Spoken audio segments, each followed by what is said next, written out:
Halo traders, kembali bersama saya Gev Mariansa dalam Market Mover ISG.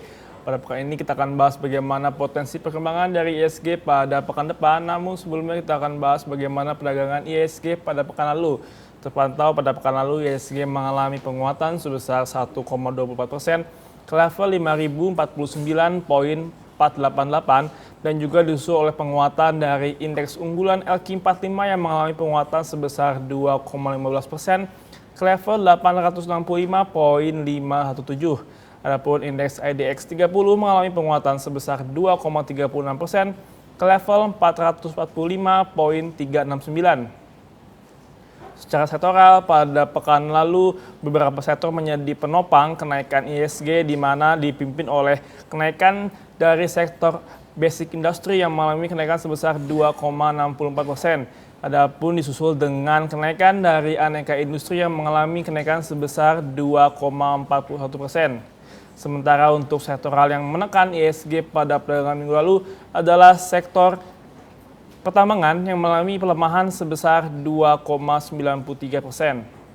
Sementara untuk secara transaksional saham pada pekan lalu sebanyak 23,4 miliar saham diperdagangkan senilai 23,8 triliun rupiah. Sebanyak 947 ribu kali intensitas perdagangan dicatatkan pada perdagangan minggu lalu. Adapun pada aksi beli asing mengalami kenaikan sebesar 3 triliun rupiah. Sementara untuk perdagangan ISG pada pekan ini beberapa sentimen positif dapat menopang ISG untuk bergerak rebound.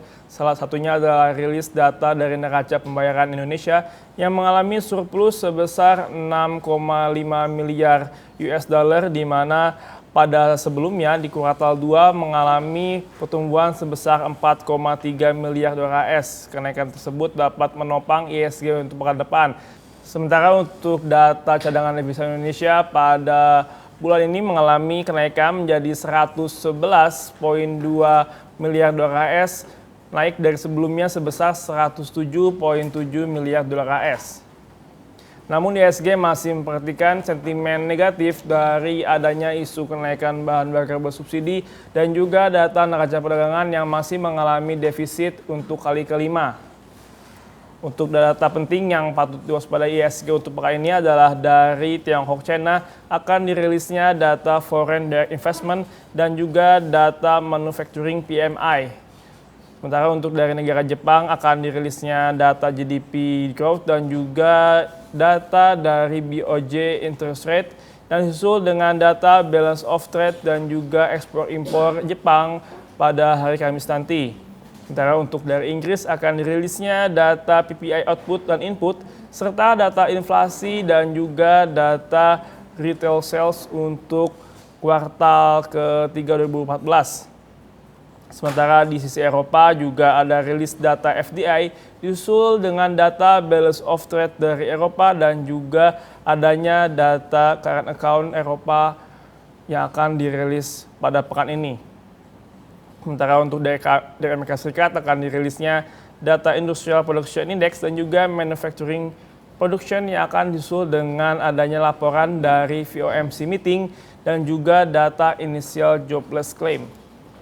Secara teknikal pada saat ini ISG masih berada dalam potensi konsolidasi namun mampu akan membalikan dan menutup gap pelemahan ke level 5.100. Untuk pekan ini ISG diprediksi akan bergerak terbatas pada level 4.980 hingga level 5.120. Sekian Fibis Market Mover ISG untuk edisi pekan ini. Tetap semangat investasi, happy trading dan salam Fibis.